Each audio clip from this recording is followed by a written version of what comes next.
back, everyone. This is another episode of Rediscovering God. I'm joined with my newly made friend here, Mr. Neeson Black. You'd like to introduce yourself, everyone? Hello, everybody. My name is Neeson Black, and happy to be Steve's new friend, and he's also my new friend. I'm a very happy and proud Jew living in Israel, and happy to be a worldwide entertainer and what we call a mashpia, a spiritual influencer, and that's who I am. Hello. All right. First things first. Prior to Judaism, what was hmm your religious background? So my first introduction, I guess my introduction to religion was Islam. My grandfather was a Sunni Muslim. Now I often say that, but I grew up seeing and being around Christianity somewhat, just because there was like Easter Sunday. Sometimes you go to church. I really didn't know what that meant. There was a small time in my life where I was going to like Sunday school, but like I wasn't really paying attention. It's just like they had a really good like food after church, so I was really like going for the food. And there was like a girl there that I liked, I think, but that was like early in elementary school or something. And but in terms of actually being in religion and starting to get invested in like religion was Islam. My grandfather was a Sunni Muslim. He had spent most of his life in prison, where I think he actually converted to Islam over there. He came to live with us for about a year, around a year, off and on for a year. He lived with us, and that's when he introduced me to Islam. I prayed with him 5 times a day. He taught me Arabic. He would, quote surahs from the Quran, and that was really my first like real religious experience, at least I would say. Shortly after, my grandfather ended up back in prison, and then from that time on, I would technically say I'm a Muslim. If somebody asked me, I would say I'm a Muslim, but I wasn't practicing so much back then. But I would just say that I was just because my grandfather was. So what ended up happening was my grandfather ended up going back to prison. Now I'm, going, completely back to the street life that I was involved in before, even as a young kid. Maybe when I was around 13 years old, I had a good friend who invited me to go to a Christian after school center that had an amazing hip hop program, which really was amazing. So I ended up going to this hip hop program, and it was over there that I was really introduced to Christianity for the first time, like, I guess I would say formally. When I was initially going there, nobody had spoken to me about it. It was more so like, just come here, be a kid and whatever. And it really did become a safe haven for me, this place. Really, really did. And then when they took me to camp, they signed all the kids up for camp. Then they took me to like a missionary camp. And over there, it's like, you can't leave there without the altar call. And it was such a powerful experience. Right. Powerful experience. I can't lie. It was very, very it was a life-changing experience, so much so that I ended up getting very involved after that. So Christianity from then on would be my religion, and I would say off and on in terms of practicing, definitely would have been my religion if you would have asked me, but all the way up until I was maybe 20, 20 years old or so. So, but Christianity was probably the longest held religion outside of Judaism that I was a part of. Uh, so, at what point did you begin to, question Christianity? Well, I think even when I was in the Bible study groups that I was involved in as a teenager, I was very, like I said, very, very involved. I became a junior missionary. I was helping build orphanages in Mexico. I got involved in the internship there at the Young Gospel Mission. Got very, very involved. And even then, during the different leadership programs and different things like that, I would ask questions, here and there, because I was reading my Bible, right? A Hmm. lot of people were there and enjoying the discussion and different things like that, but I'm like in chemistry class highlighting, verses in the Bible. You know what I mean? Right. I got very, very involved, and I spent a lot of time in prayer also too. I was very like I was a prayer junkie, and I just sort of grown up to also be a prayer junkie. But back then I was really, really a prayer junkie, locking myself in my room at 16 years old. So because of that, I always had questions, and things that I didn't know the answer to. But always when you don't have the answer to something, but you've had a powerful experience to hold on to, you sort of will forget those questions and hold on to the powerful experiences you had instead of actually asking the questions that you have. Which, and to some degree, I can understand it. There's some need for blind faith in every religion at some point, but these could have been very crucial questions that should have been answered. Some like, if Jesus was Jewish, how come Christians are not also Jewish? Where did this split begin? Which religion was first? I didn't know. I grew up in a Jewish neighborhood. I was a Christian, but I was used to be a Muslim. So now I'm trying to figure out, in chronological order. Everybody can't be right. And I think it was sort of like after being in a crazy situation and really having some time to just spend time with God because I was so shocked about the situation. I was in a kill or be killed situation. That's already something else. Wow. And I, at that time, what do? You naturally, I don't know, some people just go get involved. But for me, I naturally turned to God because that was my anchor. That was my source of going back to that teenage kid that was on fire for God and praying inside of my room. So I went back to that and I spent a lot of time there. And as I spent, naturally spending a lot of time there, then you start to have more questions and you pick up a Bible. You start having, so I think that biggest breakdown for me came around 19, 20 years old when I was 20 years old at this point, and I started to start asking these questions, and I started to say the biggest one was, why do I believe what I believe? Like, how do I know that I'm right? So how long after that did it take before you really began to reject? I think it was really, it's a very good question. This went on for quite a while because the um first thing was I started watching debates between creationist scientists and an evolutionist scientist. Ken Hovind was my guy, right? So I used to watch Ken Right. Hovind all the time, obliterate these guys. That was the experience I was having. Um, I seen him in some other debates and people say he lost, but they were just like cursing and yelling over him, and I really didn't really hear what he had to say. But like, if Right. they let him talk, he was like smashing these guys. But then, obviously he was very, very strong Christian, different things like that. So I ended up coming across a movie called Zeitgeist Refuted. Zeitgeist Refuted was a movie made by a Messianic group, which was sort of agreeing with Zeitgeist, which I hadn't seen. I just only seen Zeitgeist Refuted. So I can already tell you what it was saying because I'm seeing it be refuted. So so from my watching it, I was able to conclude that Zeitgeist was a movie about how uh, God and particularly Christianity is false because if you were to take all the ancient deities and look at them, they all had 25th of the winter solstice day, and they all were miraculously born, and they all had shared a lot of these different things. They went into the paganism of Easter and different things like that. So Zeitgeist, if you were to watch a movie on a refutation, you would think naturally what they're going to do is say, oh no, that's not true because of this and this and that. But this refutation agreed. It kept on agreeing. Yes, you're right, you're right, you're right. And then at the end of all of it, it says, well, Jesus wasn't born on December 25th, and he didn't keep Easter, he kept Passover, and he didn't keep Sunday, so he kept the Sabbath. And I'm like, it's very interesting because as I'm watching all of this, it was like I knew that, but I didn't know that.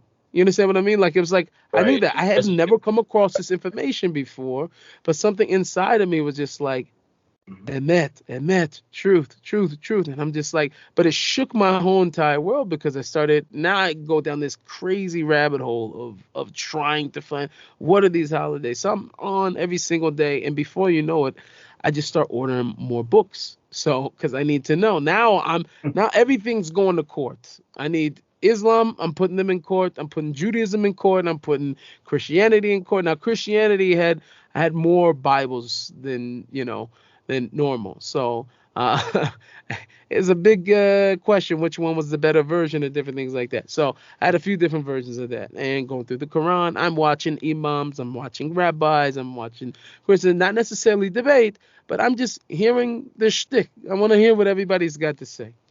Um, and I got what naturally I think happens to a person when they go on these type of journeys is that you get very, very enthralled and wrapped into eschatology, right? Yeah. Eschatology becomes like the thing we don't know. What's going to be at the end times? What's going to be, and you cannot avoid no matter if you're dealing with Christianity, if you're dealing with Islam, if you're dealing with Judaism, of course, you cannot avoid Israel. Israel's a major part of what happens in terms of eschatology, from the Yep. hadiths to the Christian scriptures, which generally they take most of their things apart from the book of Revelations, which deals with the heavenly. They're taking most of it from the prophets of Judaism, from the Tanakh, and everything's revolving. And the more and more you look into it, you start to see that everything's revolving around Israel. Everything's revolving around the Jewish people. So that starts to speak more and more volumes to you. Then what I started to do, I started to get so confused at the end of the day. I was like, I was sitting there 8 hours a day going through all these different texts. And I started to get so like confused and brain fried. I didn't go to sleep until like I just was just fried. I was just fried, from all the information that I started to take. But I really wanted to know the truth. And as I was reading, I kept seeing how many people were fasting and different things. So I started fasting. I was going on fast 3 days in a row. And I started taking time literally to go out and pray. I was crying for hours and hours, begging God for the truth. And it was sort of like a natural thing where there was something about reading Tanakh for the first time for me, with no extras, nobody telling me what it was supposed to say and different things like that. That the Right. stories for some reason just started being so intriguing to me. Like I read the Bible before plenty of times, but I had never really paid attention to what was going on with Moshe Rabbeinu in the desert. And I never, and it was such a, I don't know how to say this in English, but in Hebrew, Hisaurus, there was like an awakening, something that was going on inside of me when I was reading it, and so there was sort of like a natural fade of everything else. And I remember sitting down. I took a Tanakh, which really initially I always say I took a Tanakh, but what I really actually took was the complete Jewish Bible, which was the Tanakh, like a rip off of the JPS, I think was, and Okay. also with the New Testament from a Jewish context. So I set this down and I said to God, I said, I want to know who you are. I want to read this from cover to cover, but I only want to know your character. I want to know what you love. I want to know what you hate. I want to know what you were, what you, everything. So I started on this journey. I read it and I get past Malachi and I can't go on anymore. It was like I already did the story. So I just started over. I read it twice and I only read Tanakh. I just felt completely uninterested. But Now now at this that, point, pardon me, huh? that was the layout of the Hebrew scriptures like in a Jewish fashion or a Christian fashion in that It Bible? was I think if I'm not confused, it could be actually that it was Divrei Hayamim, that it was Chronicles afterwards. A complete Jewish Bible was made from the Messianic. It could have been that it was whatever, if it was Malachi or if it was or Malachi, I think that's how they say it. Mhm. And I forgot all like the English way of saying the books, Yeah. whatever. But the book of Chronicles is how the Tanakh actually, I believe is the last books. But I think if I'm not mistaken, they may have followed that order because it was a JPS that they took. But whatever it was, the last book of Tanakh. After that, I started over. I just started over. I couldn't go through the other. I was just uninterested. Maybe it was just because at the time I felt like I was going there because I was still involved. I started going to a messianic place. I really didn't know, and I backed out because I started going to this messianic place in the beginning. It was way too traditional, and it felt too religious. And as you're leaving a religion, the last thing you're looking for was another religion, right? Mm. I didn't know what I was going to. I'm just like I started calling myself a Bible believer. I'm not a Christian. I'm just a Bible believer, everything it says you can't do, I just stopped trying to do. I didn't really have any context from a Jewish perspective. So like kosher to me was like just eating animals that biblically you can eat and the ones that you can't eat and different things like that. So that was really um, essentially everything began. Now I started going to this messianic place, but then I stopped because I felt like it was a little too traditional. And I didn't want anything traditional because I felt like if I got into a system, then I was going to lose that fire that I was feeling with God. Right, So right. what happened is as I started to explore more on my own, like I didn't get too involved in this place, like I said in the beginning. I started to look up more and more into the holidays. And the more and more I got invested in the holidays, I started to come across, Chabad.org, which is, one of the top Jewish sites, traditional Judaism. There's a lot of outreach. And I needed to understand what to do on Shabbat. Like for now, I'm like just like stopping everything. Like I stopped doing the dishes because I considered it work. Technically, you can still do the dishes on Shabbat, but I just I'm making stuff up, and I seen a video on there called Shabbat, a day of rejuvenation or something like that. And I watched it, maybe a 20-minute documentary on Shabbat, and you see the most beautiful video of people, breaking bread for Shabbat and the challahs and making kiddush and all the things that we do on Friday and Saturday morning.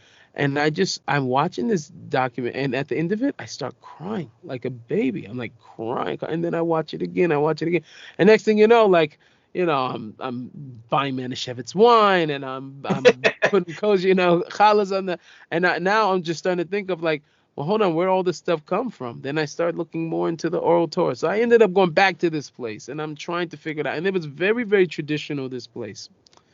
And the more and more time that I spent there, what was happening was, um, I have such more of a craving for Orthodox Judaism. Mhm. I want to learn more. It's like the depth of it is just getting bigger and bigger. And the more and more I want to dive in, the more and more I guess I noticed that no matter how traditional this place was, God bless their heart, they were just still very far away from Right. actual Orthodox Judaism.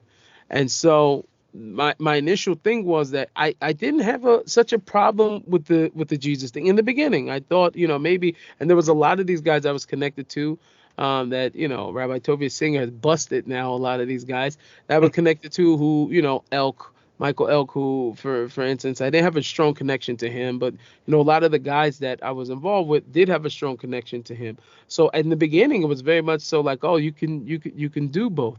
But I had a major problem because I'm just a very honest guy, in terms of these type of things. Like I don't do sneaking around too well. You know what I'm saying? Like, and a Right. lot of these guys were sneaking into places. So, for instance, me and my brother-in-law, we start going to Chabad, and we told the rabbi, like, "Hey, Rabbi, this is what we're holding, but we still want to come here. I'm not coming in." He said, "As long as you're not trying to whatever." So we started going there. And the more and more time, I would say, just naturally happened that I was spending more and more time inside of learning Shulchan Aruch and learning the Jewish Talmud and different things like that. Things were starting to wane. And then one Shavuos, I was with the Messianic group, just the guys, and we got into a big argument. So the big argument over there was like, who has the authority of Hashem? Because now you guys do a lot of things that are traditional, but if you're saying that the apostles now have the authority, as it says, I think it was in the last one of the last chapters in Matthew, maybe the beginning of Acts, I can't remember exactly what it was. It talked about now the authority of heaven has been given unto them and given unto the apostles. Now we have a major problem because in Judaism, all the authority, the smikas transfer over to Chazal, to the rabbis. Right. Yep. So we have a major conflict. So me and my brother-in-law were on the rabbi side, they were explaining the other side, but then we got into major conflict. So this is the nail that sealed the coffin. They had a UMJC conference that was taking place in Seattle for the first time. This was a major national conference from many different messianic groups. They have the different conferences. This was the one we were part of. And for the first time, they're doing it in Seattle. Now, I still say to the day that this was divinely orchestrated just for me because I ended up going, and the reason why I went was because we filled in for some other people that were in on the committee, and they had a special meeting, and they told one of the things that they mentioned to us was whatever you do when you go to this meeting, don't talk to the Orthodox rabbis in the hallway. They're just there to argue with you and to take you away from Yeshua. Don't talk to them, whatever the whole thing. So, me and my brother-in-law, we decided that we would go to the conference, but instead of going in, we hang out with the rabbis for the 4 days that we were there. Now, the only day that we did go in was Shabbat. Shabbat was free, but the rest of the conference I'm not gonna pay because I don't really believe in it. You know what I'm saying? So it wasn't at that point that I was so strong, but I was having major conflict inside because I wanted Hashem and I wanted Torah. And I sort of felt like this thing is in the way. And the only reason why I'm holding on to it, I believe, because I'm going to have eternal damnation if I don't believe in this, you know. But other than that, it was starting to hold no more value other than, you know, can I really do this? Can I really break away from this, which I, built almost my whole entire religious life on? I had so much faith in it. So I was meeting with Rabbi Michael Skoback, who was there. He was the rabbi that was there, and the other rabbi is Rabbi Eli Cohen. He was originally in Melbourne, but he's now also in Toronto, and both of them from Jews for Judaism, in the same, anti-missionary work. And I sat with them and I asked my questions, all the questions that I had, the things that I was struggling. And they knew obviously the New Testament very, very well. And I struggled. And I asked them that final question. There's people who are Chabad, who are Mashiachis, they're all type of, and you move to Israel, it gets deep. How many different sects and groups or whatever, and how many everybody thinks they're rabbis Mashiach, right? So I asked the question over there. I said, you know, I told him about these, the other guys, and I said, "What's the problem if I believe in this? I'm just trying to keep a little insurance, because if I cut out on this, like, it's a very serious claim what I'm going to lose over here if I leave Right. this. But I'm not I'm attracted to Yiddishkeit. I want Torah. Something inside of me is craving this more than anything. And one of the things Rabbi Eli Cohen said to me, it was, Mama, it floored me because it was nothing crazy theological. All those things we could talk about it. Once you start learning more and more about Judaism, you start learning Hasidus and you start learning Kabbalah, you can make whatever cholent you want to make anything excusable. You can make, what I'm saying, Moby Dick Messiah. So once you start to play with things, you can manipulate things as much as you want. But it was something so simple. He said to me like this. He said, "Have you ever read the story of Ruth?" I said, "Yeah, I've read the story of Ruth." He says, the part where she says, "Your God is my God and your people is my people, my people." He said, I said, "Yeah, I'm very familiar with this passage." He says, ultimately, what she's saying, with every person who commits themselves to Judaism who was not Jewish, is that ultimately I accept everything the Jewish people accept and I reject anything the Jewish people reject. That was enough. I didn't go back to the place after that. I had my own personal tearaway. It was very hard for me in the beginning. I won't lie and be like, "Oh, I was just great," but it was a big struggle because it was something that you built such a relationship with that was very, very hard for me in the beginning. And so I stayed home and I prayed at home, and me and my wife, we talked things over. It was a struggle for all of us. She even more. She was a Christian for most of her life, but it was almost like, her cutoff was a lot easier than mine, I guess, Mhm. to some degree, because, I don't know, maybe because she was raised in and she already felt like there were so many different layers of lies on top of things for us. And it was hard for me because, you know, I've heard way more extreme stories than mine's in terms of, like pastors and religious leaders like just coming in saying I'm changing. But for me, I had invested so much time into it, and I had brought so many other kids into the other ministry groups, and other people got more involved, and I was such a ray of hope and light in the Christian community that I was involved in, that it was even more so. I was thinking about that disappointment. What do I say to that? That maybe I just look like I switched up. Everything external that can possibly bother you, it did. Just these things started to bother me. And it wasn't until really I got into a Jewish community, which made everything much easier for me. Once I was able to move in and get these things out of my head, because the biggest thing is it's an undoing of something that you were taught and something you filled yourself with. You almost have to untangle these Yep. wires in way of thinking. So that was probably the most positive thing for me in that direction, and being able to grow. Sorry I talk a lot. No, it's fine. I don't When know I if they hear your warned you. story, man, it's fine. Now I'm gonna change gears a little bit to the topic of music. Uh, Hmm. what was music in your life? Like, what role did it play in your life before Judaism? So music was my love. Me and music were inseparable. I have a song I released a few years ago called Best Friend. Best Friend was my music. My music was my best friend. In every situation, I had music. And at least I always say, but for the first 7, 8 years, of my life. I was convinced I was Michael Jackson. Thank you, God, that I wasn't around Michael Jackson for the first 7 or 8 years. But those are for sure I thought I was. I used to go to sleep with a dirty white glove, and I had my moonwalk shoes, and I was completely just I was involved. But that was sort of my gateway. New Edition, every New Edition song that was coming out during that time. Like I was very, very involved in music as a kid, and any tape recorder or anything like that that went on, I was like showing my stuff. So I was really involved. My mother was a rapper. My father was a rapper. All my uncles used to play with Quincy Jones, Ray Charles. Like you're talking about world class musicians in my family. So I sort of grew up with it embedded in me. But I always had this love. So it was my love. I used to pull all nighters in the studio. I was in there, day, night, and I really felt like it was an inseparable piece of my life until I came to Judaism, and it's something about I was just having this discussion earlier. Something about having that fiery connection with God, where the mind and the everything is so consumed by this. We call this Eish Kodesh, this holy fire that it starts to burn away every single thing else inside of a person's life. So that love that I have for music, it was easily consumed. And at the point of me realizing that, I was gonna go on this path with Judaism and into really I slaughtered it. I gave it up. I thought I retired. I thought I retired for good, but that didn't really work out because God showed me otherwise. But I thought I was finished.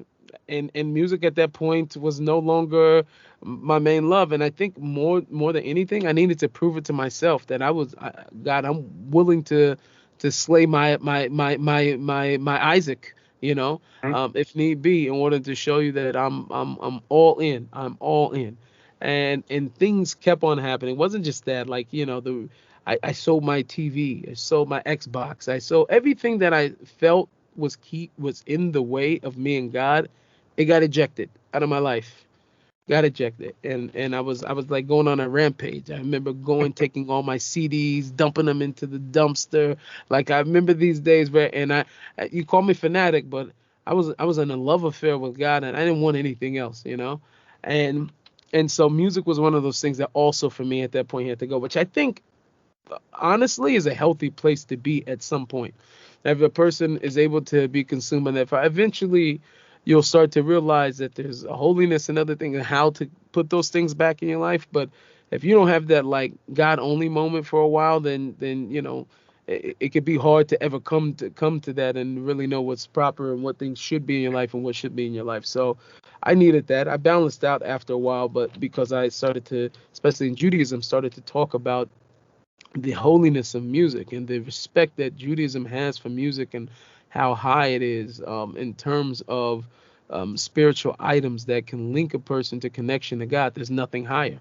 In fact, the prophets would reach their level of prophecy through music. Music was, except for Moses. I mean, he had God on speed dial, but apart from Moses, we've seen that there were other prophets. Elisha says very clearly that he had lost somewhat of his spiritual power, and he had to bring in musicians to play in order to get it. We see the same thing with King David coming in playing for Shaul because he needed to get rid of the spirit of a melancholy, I think it was in English that they said, that was upon him. That music was able to do that. So we see that the power of music in the temple. I mean, you would walk in, and the main thing you had to have was the music. You had to have the soundtrack, which was the Levites singing, and so music came back to me because of its spiritual context. I had to get rid of everything I knew in the relationship that I had to it, and for everything to reset itself. So by the time it came back to me, I'm saying that this isn't a product within it of itself. When I'm looking at the Tanakh and I'm seeing what's happening, it's something that's used. This is a tool. This is a tool that you can use to draw people close to God. So instead of saying, God, hey, I'm all in, I'm throwing everything out of my life. No, God, you gave me a gift for talent. I'm going to take it and I'm giving you the keys. Do with it what you want. So I think that that's the different approach that I have now as opposed to when I was making it because I have like a love. Like I literally now I can see my life. If God said no, okay, I'm done, and it's not the no separation anxiety really. But to get to that place where yes and no are the same thing, I had to get to that place with music. Mhm. And you kind of touched on this a little bit, but how now does your Judaism, how does your faith in God influence your music now as compared to before? Right. Man, I think it's one and the same. It's sort of like my expression of being able to, um, I'll say like this. One of the biggest things is that a lot of people don't know some of the damage effects of listening to music, a certain type of music, is that a good writer and perhaps a good artist is very cognizant of the emotions that they're creating with music. They know very well the emotions that they're stirring up inside of a person. They know what they intend to stir up inside of a person. That's why cadence is important. The way that things are said, and the feeling that's put into certain things. And when a person starts to pay attention to those things, like for instance, when I write, the last thing I care about is what the actual words are, but it's like, how am I going to say what I'm saying? Is this word? Because if I know if I say it in this way and it's going to land at the same time that the snare lands, if I'm going to say it at that point, I know what type of emotion that's going to cause already without the words, even without the words. So the moment that I figure out which word should go in there, I know how to make that impact. So I think that it's influenced me now because I'm constantly thinking of how can I give a person that hisaurus, how can I waken something up inside of that person that's Right. going to make them be able to feel some of that godly electricity that I felt when I said this, or when I was out praying or meditating, in the forest, which I happen to do because I'm a crazy rust lover. So when I was out talking to God over there, like, and I was saying that real thing to God, like in a few different my songs, like I said in my song "Lifted" recently, and said that, you know, because I said it to God, I wrote it in a song that God, if you look how much I'm trying to come close to you, and I know that I'm trying to come close to you, but I'm not able to. So if I can't give you the service that you demand because you're not helping me, at least take my tears. At least take my tears and Wow. let my tears testify on the fact that I was trying, that I really tried. And I said over there that use my tears as the ink. I want them to come up. I use my tears as the ink that they're gonna write in my book on me. That I was trying at least.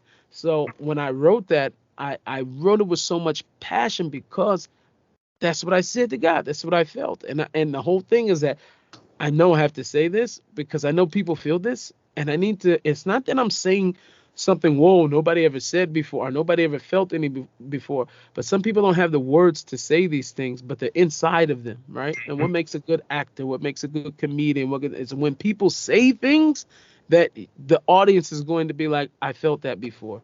And that's sort of like, I guess, the way that Judaism itself has influenced me, is that my relationship to God in itself is coming out a whole lot more in the music, more than what it would have in the past. And this may be a hard question, but what would you say the most meaningful song you've written to you is? What's your most Uh, meaningful song? it's always the song that hasn't come out yet. Um, that's as I say. I mean, it's hard to say that Lifted wasn't. I feel like, especially amongst the most, I say it'd probably be three. It'd probably be the Lifted song I just did, the Change song I just did, and A Million Years, which I did like, I don't know, 6 years ago, seven Mhm. years ago. Because any song where you're writing and you're just like crying while you're writing the song, is just like, it's coming from such a deep place. And I think that those songs are very meaningful for me because, um, I have a lot of energy and different things like that, and a lot of different songs, but these ones I was able to really like meditate and like go into places that, were uncomfortable sometimes, somewhat, to be able to go into and say on a song. You know what I mean? Because sometimes I could be conveying something that it was a past struggle that I had. I don't have the struggle now, but I'm able to recall and remember that because I know there's other people still in that struggle. So let me talk about that in this song. And then sometimes it's like, yeah, I'm in this right now. I need to say this. So those songs probably the most meaningful songs to me. But it's hard to choose between your children, and you love your babies. You love your babies. You know, you don't want to say you like this kid more than you like the other one, but those ones mean a lot to me. Yeah, for me personally, um, I don't normally cry over music and that type of thing, but the first time I heard your song, Zamachera Tenu, I bawled my Oh, eyes. oh wow, Yeah. oh wow, oh wow. See, but that's a thing where it's like that song's so high energy and so up or whatever, but I feel you because I remember writing that song.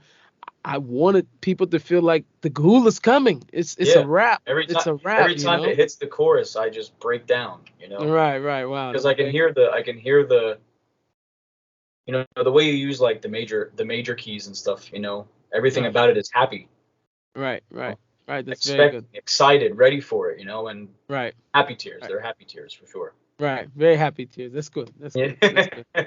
Few songs I have happy tears on also too. High is one of those songs for me also too. I get happy tears when Love I it. do it. I just play every time I play that song. It's like crazy for me. That's my favorite song to perform. It's probably higher. Higher.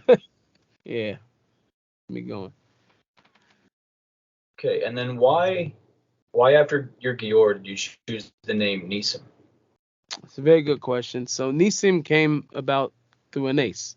Nisi means miracles. Nace means miracle in the singular. Nisim in the plural means miracles. So what happened was I had to have a name before I went to the Beit Din, the Jewish court, in order to convert. What happened was is that I'm going through all these different names. It's very hard, like in a cliche way, to be like, oh, my name's gonna be this, my name's gonna be that, my name, and you never really feel connected. So when I was getting very, very frustrated, what happened was I was the first one inside the base Knesset at this time, or the Beit Knesset, I should say. It was a Sephardic place, Yeah. and Sephardic B'Cholim, and it was a summer. It was a summer uh, afternoon. It was maybe 7 o'clock, and they usually do Mincha Marv one right after the other. It's an early Marv, so you still have to remember to say Kriya Shema and everything later. So I ended up in the shul. I was the first guy there. That was the first miracle. That was the first guy there, not the last guy there. So, but it didn't matter anyway because I didn't count the minion. So I was the first guy there, and I started praying to God. I was very frustrated. I said, God, what's my name? You know my name. I don't know my name. Now at this time, I was going through a few different names. I had Nisim, I had Yehoshua. I could have had another name. I remember those two specifically. And Yehoshua was because my name was originally Joshua. My parents named me Joshua for the first like 10 minutes of my life. And, my godmother tells me she's the one that changed it. My father tells me he's the one that changed it. Both of them. So who was the right one? I don't know. But in the end, they changed my name to Damien. But my name was originally Joshua for the first like 10 minutes or whatever. So they ended up redoing the paper, I think it was, and then they changed it to Damien. So I'm going through these two different names. Maybe I should have been Yehoshua. Maybe maybe Nisim, whatever. And Nisim didn't really come by any type of like crazy way. It was just like one of the names. I'm in a Sephardi shul and part of a Sephardi kahila. It was a name that wasn't so uncommon. There was only one other guy there with the name, whatever. So I'm praying and I'm praying. I'm doing my own personal prayer and I'm talking to God from my deep place in my heart. The clock is getting closer. It hits 7 o'clock. I look up. People are going to start coming in. So I grabbed a prayer book from behind the seat. It says Nisim on it. Literally says Nisim on it. I look at it and I say, okay, this is it. It belonged to the other guy. Now the truth is, he had other Sidorim with his name on it, but all of them said his first name and his last name. This was the only one that just said Nisim on it. So as I'm asking him, and I literally said this name inside of my prayer, and I'm asking, I pull it out and I see Nisim. So what's interesting about it is, in Judaism is taught, especially through, I wouldn't say especially, because it could be the actual sources, the Gemara, but I know for sure in Hasidus is taught, specifically in Rabbi Nachman's books, uh, uh, particular book, I think it was Sikhot Iran, he brings down that the parents have the power to name a child from Holy Spirit. It comes from Ruach HaKodesh. If a person has Holy Spirit, the Holy Spirit enters the parents at the time that they're ready to name the children. And so it's never just it's never just a happenstance that you get the name that you have, even if the parents think that it's whatever. That is always done by the way of Ruach HaKodesh, Holy Spirit. So I have this name, and I think I have the now. I even more so believe in that because mine came about in a crazy way. So what happened was a few years ago, I was away for Hanukkah. I was in Miami. The beautiful Karastir Shul. There's a sweet rabbi there. He's no longer the rabbi at this place, but he came and told me to sit by him. And now, usually, third meal I try to do alone because I spend a lot of my time for personal prayer during that time. It's the highest time of Shabbat spiritually. Is that last, time right before we're ending Shabbat. So I try to take advantage of it spiritually most weeks. And I don't usually go into the group with everybody else, have a little bread. I do my own thing. I pray and learn alone. But this particular time, I decided I'm going to go to shul. I ended up going to the synagogue. Rabbi says, Nisi, I want you right by me. So for sure I'm not escaping this one. So I go and sit there. The Shabbat is Hanukkah at the same time. Now, Hanukkah and me have a very special, weird connection because it is the holiday of miracles. What miracles? Miracles that are light in the darkness. So it's during the winter solstice of darkness, Nisim Black. You can imagine I'm never home for Hanukkah. This is my hottest time of the year because the whole thing is about being miracles in the dark time in the black. So Nisim Black is just like, it's the theme. So the rabbi tells me to sit right by him, so there's no way I'm breaking out of this. So I sit next to him. He's this beautiful, beautiful, I'd say beautiful words of Torah that he was given over. And one of the questions he asked over there was, which at the beginning was, how is it that us as the Jewish people, says very straight out in the book of Deuteronomy that you're not allowed to take the practices of the other nations. I think it's around chapter 30. You're not allowed to take the practices of the other nations and do them on to God, because the practice of the nation I find them despicable. You can't take them, what they do to their gods, and then do them on to me. So you have a major question, major kasha. He said, what are we doing as Jews with the holiday and the winter solstice day of the 25th that begins on the 25th day of the winter solstice month? We got a major problem over here. So he goes into all his different sources and goes, it was very, very beautiful. I would be doing completely no justice to try to repeat what he said, but it was a beautiful word. But one of his main conclusions was, which I'm sure he had many different other sources, but one of the main conclusions was the idea of taking something that is mundane and even that is not holy and converting these things into holiness, into kedusha. And he used many different other examples throughout even Tanakh and different things of when we've done this as a Jewish people, and originally the time of Hanukkah, even dating back in the Gemara, whatever. Anyway, so it talked about bringing these things that were unholy back into the holy and different things like that. And he turns to me and he says, Nisi, that's exactly what you are. You're Nisim. You're taking something that is generally used for the worst things and you're taking them and bringing godliness back into that place where he was not. And this is who you are. So I'm thinking about, wow, this is crazy, Nisim. And I thought, like, wow, I'm more connected to Hanukkah than I even thought. This is my whole existence. It's Hanukkah. I'm a Hanukkah guy. And then as I'm saying that, I thought about it, and Jewish thought and the mysticism and also in Hasidus talk about whenever you have a month and you have a certain holiday in the month, the theme of that holiday takes over the whole entire month. That so for instance, because we say the blessing of Allah Nisim, and it's a time of miracles during the month of Kislev, when we have Hanukkah, it's also called in references the month of Nisim, the month of miracles. I was born on the 7th day of that month, of the month of Nisim. I had no idea. During the darkest month of the year. This is all getting spooky. So if that wasn't scary enough, I discovered something crazy this year. It's not things that changed. It's just things that I didn't think about. The time when I was reborn again, when I became Jewish, was on Yud Zion Adar, which is the 17th day of Adar, which is the other month of miracles when we have Purim.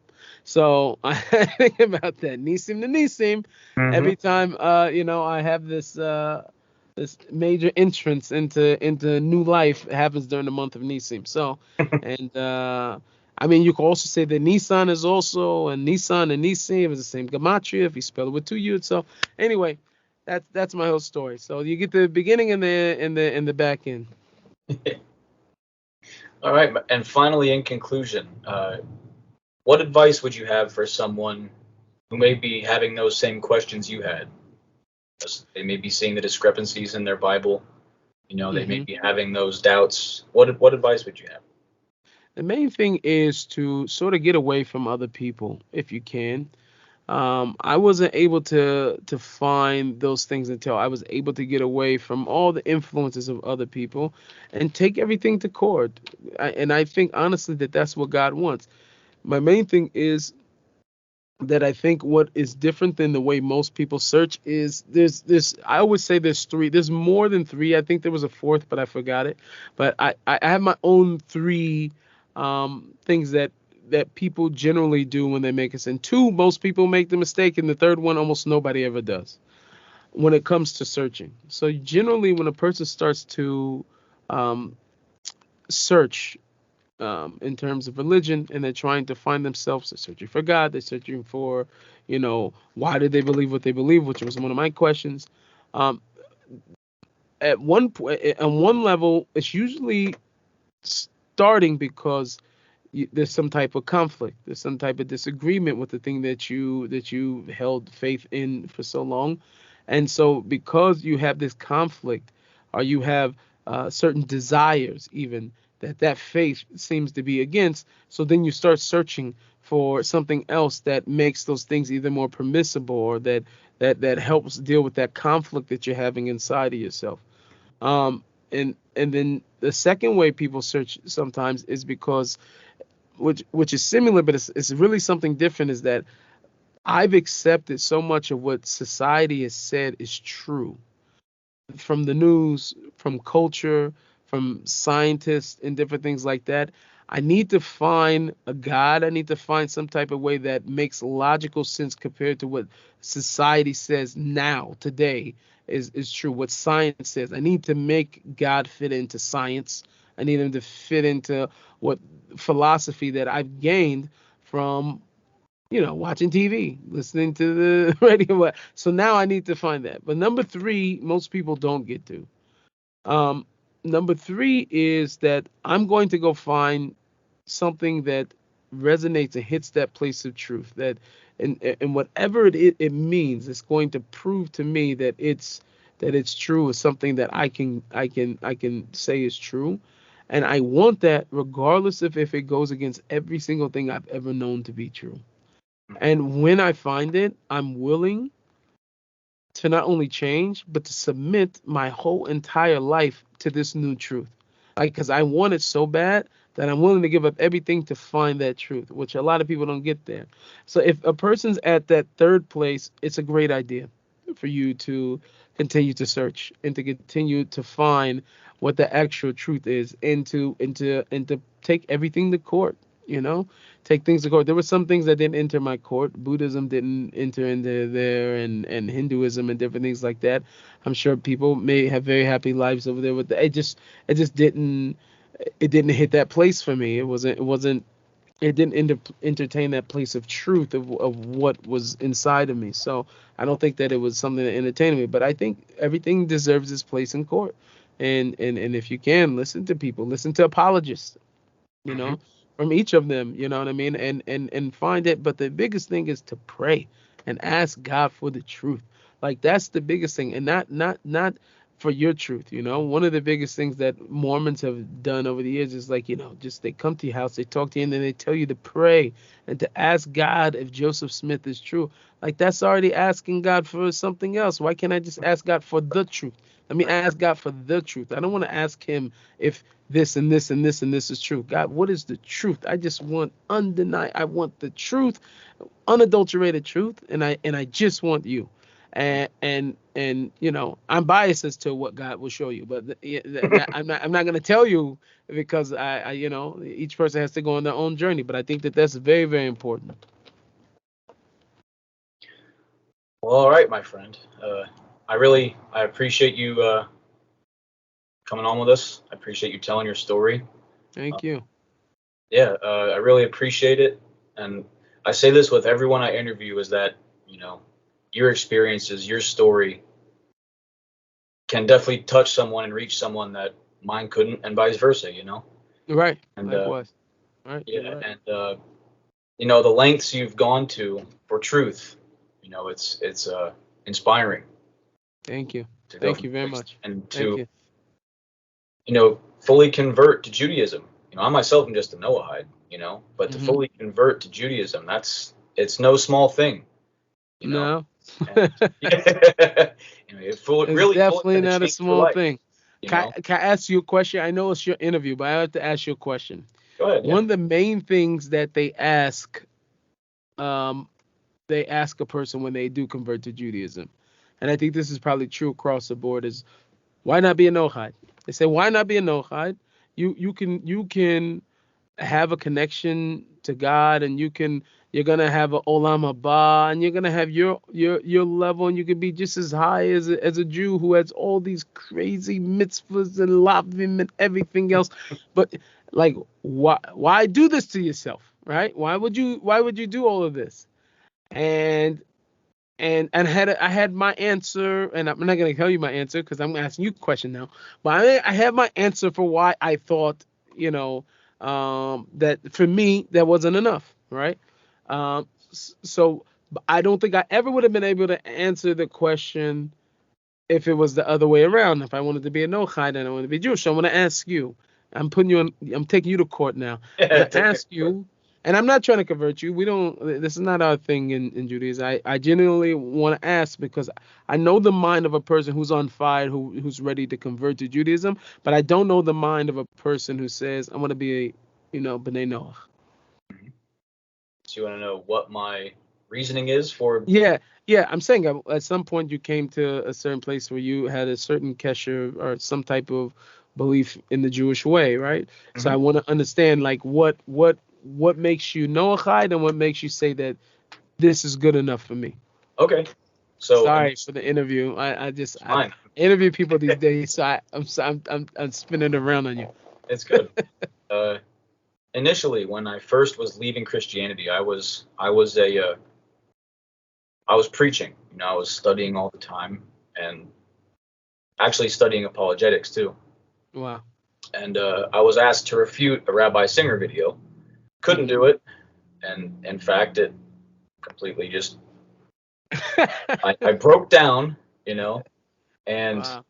I probably for the next week I watched nothing but Rabbi Singer's videos because I couldn't get enough.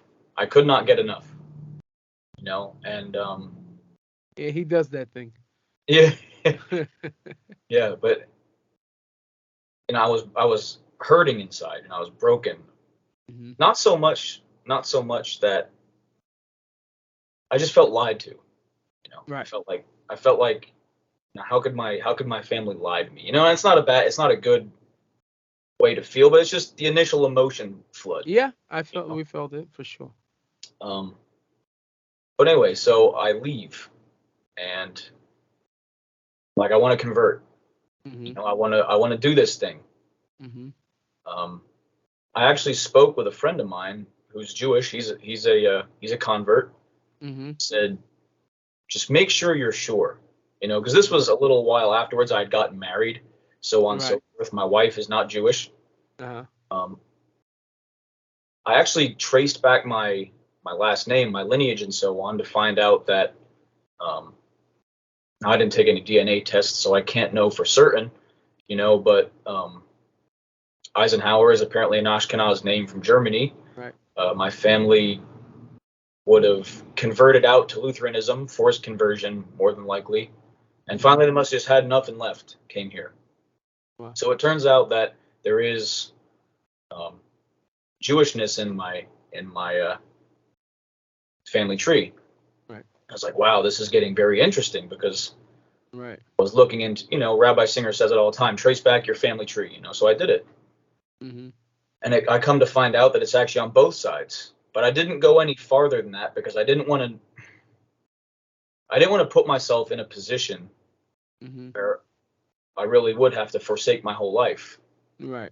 I Right. live in an area where there's no Jewish communities. I live in central Pennsylvania where The closest one's maybe 45 minutes to an hour away. Right. And it's fine when you're in Noahide and you can drive to shul. Right. Right.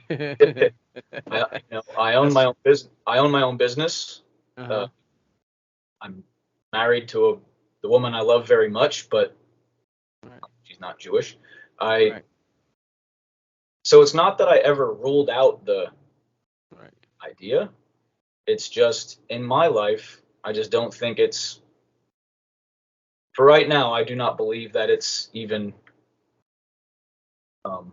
a possibility, if I want to Right. continue on the life Right. I'm leading now. You know what I mean? Right. Right. And I honestly also believe that I can do a lot more good with the platform I have now as a Noahide. Right. Because all the people who are in my position Mm-hmm. that may be questioning, um, I'm not saying that a Jewish person can't be related to, but Right. when you see a non-Jew that doesn't believe this anymore and they say, oh, they tell you, you can have a completely fulfilling relationship with God and you don't need Jesus, you don't need to be Jewish. Mm-hmm. I feel like that's much easier to be able to gravitate toward. Very powerful. Very powerful. Very powerful. That's big. Okay. I'm sold. I'm sold. I'll keep the Jewish thing. You keep the Noahide thing. I'm sold. I think we can go change the world, both of us, in our own way. It's beautiful. And Very I'll keep beautiful. grabbing the hem of your garment here from across the world, and You can have it. It's yours, man. I yeah. really appreciate it. Really appreciate this interview. It was amazing.